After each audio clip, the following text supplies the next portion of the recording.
So give us an insight into what may have transpired, such that we don't run ahead with the conclusion that the Senate has bowed to pressure and allowed Senator Akpabio to gain access into her office. So what exactly transpired and led us here to her return to office?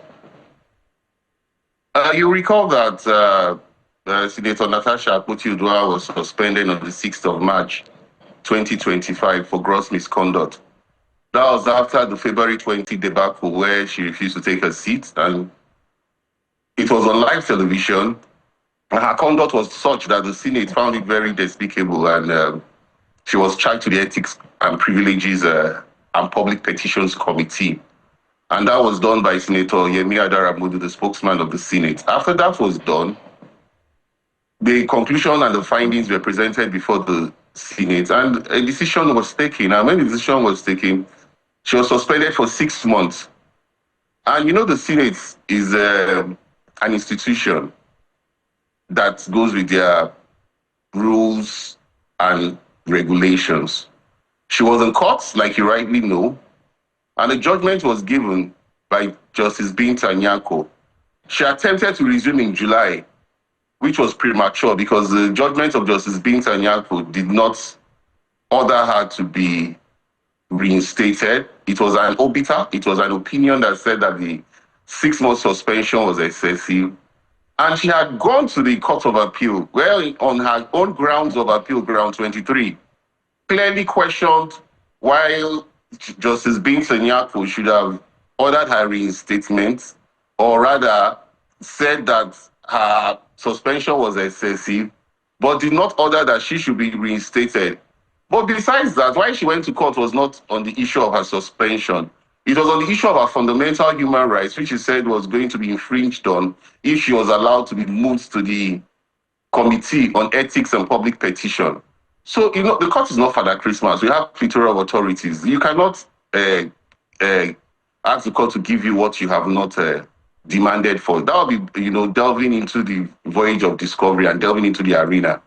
And so it was quite mind-boggling that while she had her appeal, and knew fully well that she was questioning the judgment of Justice Binta Nyako, she came with a whole lot of people, which a lot of people consider as street urchins, and invaded the Senate and the House of Rep. People must agree that those are two chambers that are housed in the National Assembly. Then yesterday again, she had a case in court. The federal government of Nigeria is charging her on 2 different counts. One for cyber crime and another one for criminal defamation. The first one came up on Monday, the 22nd.